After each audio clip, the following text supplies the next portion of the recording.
আসসালামু আলাইকুম রহমতুল্লাহি ওবরাকাতু। প্রিয় দর্শক, মানুষ কত বাজে হলে এই ধরনের কাজ করতে পারে, আপনি আশ্চর্য হয়ে যাবেন, অবাক হয়ে যাবেন যে আপনাকে আপনার যৌনতাকে নষ্ট করার জন্য মানুষ জাদু করে রেখেছে। বিশ্বাস হচ্ছে না? এখনই পরীক্ষা করুন, এখনই পরীক্ষা করুন। আপনি ঠিক আছেন কিন্তু স্ত্রীর সাথে সহবাস করতে পারেন না, অক্ষম, দুর্বল, এরকম হাজার হাজার।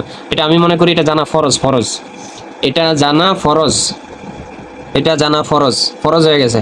এই স্ত্রী থাকে না, চলে যায় বাপের বাড়ি যায় গিয়ে, অথবা তালাক হয়ে যায়, এরকম অসংখ্য গণিত অহরহ ঘুরতেছে। আল্লাহ তালা আমাদের সকলকে হেফাজত করুন। দেখা গেছে আপনার সব ঠিক আছে, শারীরিকভাবে মানসিকভাবে সব ঠিক আছে, আপনার পুরুষাঙ্গ ঠিক আছে, যৌনাঙ্গ ঠিক আছে, গরমও হয়, সকল কিছু ঠিক আছে, কিন্তু যখন আপনি আপনার স্ত্রীর কাছে যান তখন একেবারে নিস্তব্ধ হয়ে যায়। হ্যাঁ, মহিলাদেরকেও বলতেছি, যদি এরকম আপনার স্বামীর হয় তাহলে এখনই এই কাজটি করুন, দ্রুত এই কাজটি করুন, 1 মিনিটে জাদু নষ্ট করুন। না হলে সারা জীবন আপনাকে কাঁদতে হবে, না হলে সারা জীবন কি করতে হবে? আপনাকে কাঁদতে হবে। আমি একটি, এই যে এই সাইডে একটি দোয়া আছে, এই সাইডে একটি দোয়া আছে, এই দোয়াটি আমি শিখিয়ে দিব।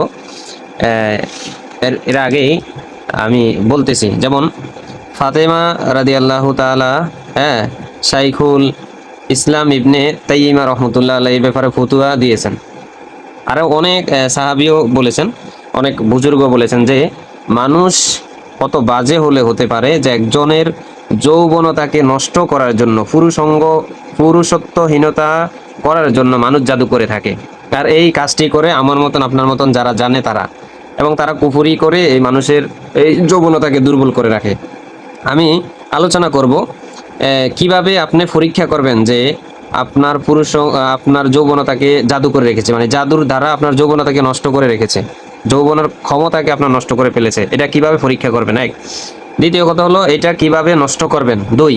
3 নম্বর হলো আবার ওই যৌবনতাকে কিভাবে ফিরিয়ে পাবেন, আপনি কি দোয়া পড়বেন বা কোন আয়াতটি পড়বেন বা কোন কাজটি করলে ফিরিয়ে পাবেন ইনশাল্লাহ।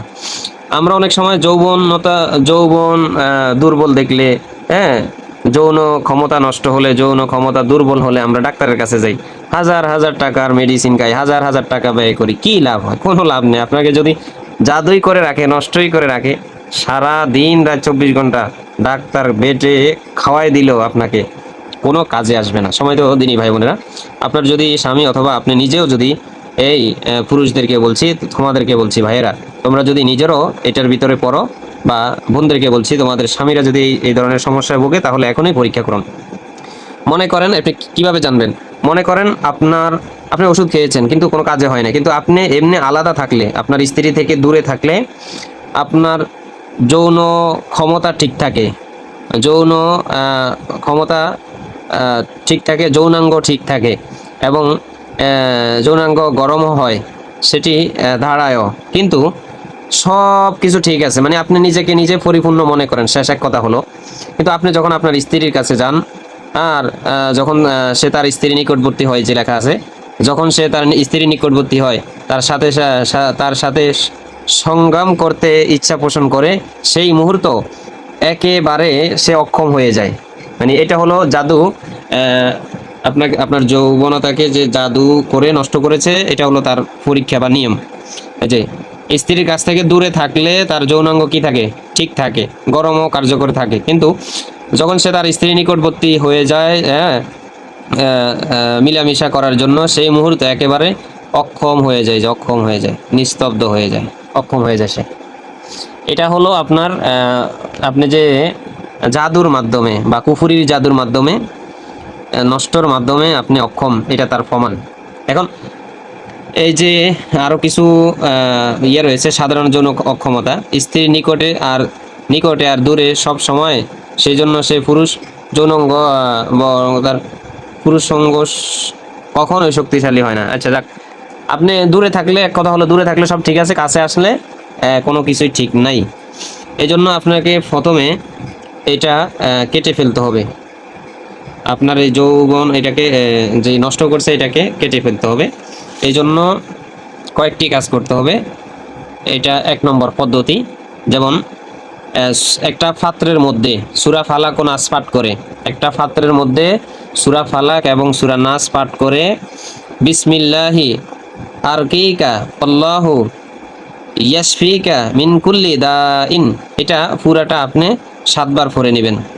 পরে পানিতে ফু দিবেন।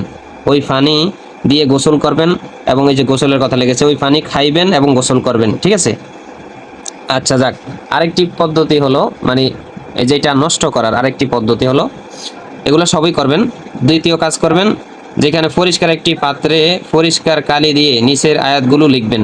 অর্থাৎ ওই যে অনেক সময় হুজুরদের কাছে এগুলো থাকে, আপনাদের কাছে নাও থাকতে পারে, একটা ওই যে মাটির পাত্রের ভিতরে, অথবা পরিষ্কার পরিষ্কার পাত্র পরিষ্কার কালি দিয়ে, যেমন এই কাছের অনেক কাছের ইয়ে আছে যে, হ্যাঁ, প্লেট আছে, ফ্রিজ আছে, এগুলাতে আপনি লিখতে পারবেন, সমস্যা নাই। জাফরানের কালি আছে, ওইটা খাওয়া যায়। এই যে ফালাম্মা আল কলা মুসা, এটা সম্পূর্ণ লিখবেন, লিখে এটাকে আপনি খাইবেন, এবং এটা দিয়া ওই এটা ধুয়ে পানি নিবেন, নিয়ে এটা খাইবেন এবং গোসল করবেন। 2 নম্বর। 3 নম্বর হলো একেবারে সহজ, সেটা হলো সূরা ফালাক একবার, সূরা ফালাক একবার,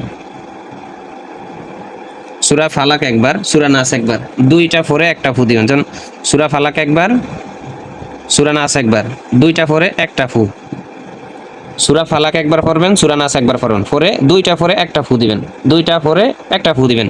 এরকম করে সূরা ফালাক একবার, সূরা নাস একবার, এরকম করে 11টা ফু দিবেন। কিসের ভিতরে? মিষ্টি মধু এবং কালো জিরা, মধু এবং কালো জিরা একসাথে দুইটা ফ্রিজে আলাদা করে নিয়ে সূরা ফালাক একবার, সূরা নাস একবার পরে ওই মধু এবং কালো জিরাতে ফু দিবেন, এবং নিজের শরীরেও নিজে ফু দিবেন, না পারলে অন্য যে পারে সূরা ফালাক এবং নাস, হ্যাঁ, তাকে দিয়ে ফু দেবেন। নিজের শরীরে ফু দিবেন, তারপরে মধু এবং কালো জিরাতে ফু দিবেন। ফু দিয়ে এই কালো জিরা এবং মধু 3 দিন পর্যন্ত খাবেন। তার সাথে আপনি পানিও রাখতে পারেন, পানি দিয়ে গোসল করবেন, আপনার জাদু নষ্ট হয়ে যাবে। এটা হলো সহজ, একেবারে সহজ পদ্ধতি, ঠিক আছে। এরপরে আপনাকে ফিরিয়ে কিভাবে পাইবেন?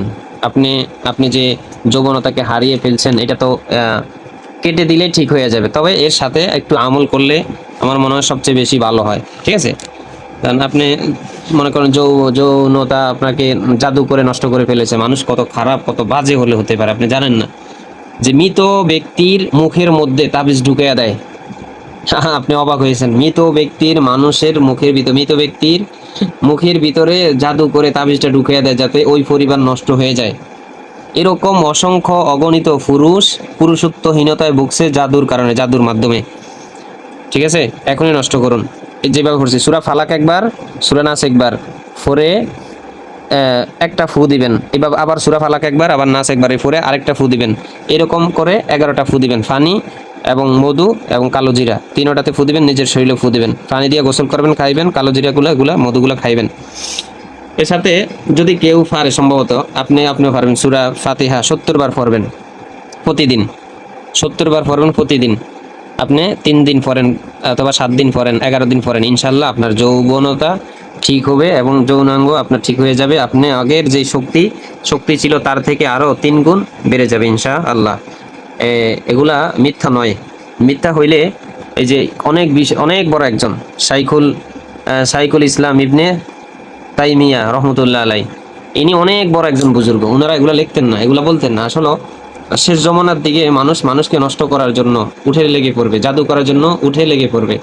এবং যদি তাকে জিজ্ঞাসা করা হয় যে তাকে ক্ষতি করলা কেন, তাকে মারলা কেন, তাকে নষ্ট করলা কেন, জাদু করলা কেন, তার ক্ষতি করলা কেন, উত্তর দিতে পারবে না। মানে বিনা কারণে মানুষ আরেকজনের ক্ষতি করে আনন্দ পায়, বিনা কারণে মানুষকে কি করে নষ্ট করে ফেলে। এই জন্য আল্লাহ তাআলা আমাদের সকলকে বদমাশিয়ত থেকে, হ্যাঁ, জাদুকরিতা থেকে আল্লাহ তাআলা আমাদের সকলকে হেফাজত করুক। প্রতিদিন সূরা ফালাক একবার, নাস একবার করে নিজের শরীরে ফু দিবেন, তাহলে আর কোনো কিছু কার্যকারী হবে না।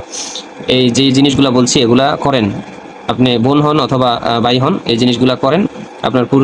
আপনার এই স্বামী যদি হয় অথবা আপনি যদি হন, তাহলে এই জিনিসগুলা করেন, ইনশাল্লাহ আপনার পুরুষত্ব অক্ষম হবে না, ঠিক হয়ে যাবে। আপনি ঠিক আছেন কিন্তু স্ত্রীর সাথে সহবাস করতে পারেন না, অক্ষম, দুর্বল, এরকম হাজার এটা আমি মনে করি এটা জানা ফরজ, এটা জানা ফরজ হয়ে গেছে। এই স্ত্রী থাকে না, চলে যায় বাপের বাড়ি জায়গায়, অথবা তালাক হয়ে যায়, এরকম অসংখ্য অগণিত অহরহ ঘুরতেছে। আল্লাহ তাআলা আমাদের সকলকে হেফাজত করুক। চ্যানেলটি সাবস্ক্রাইব না করলে সাবস্ক্রাইব করে দিন, যদি আপনার কিঞ্চিত পরিমাণ উপকার হয় ভিডিওটি শেয়ার করে দিন। ধন্যবাদ। আসসালামু আলাইকুম রহমতুল্লাহ। যদি কেউ কোনো জিনিস না বোঝেন তাহলে আমাদেরকে কমেন্ট করলে আমরা কমেন্টে উত্তর দিয়ে দেব ইনশাআল্লাহ।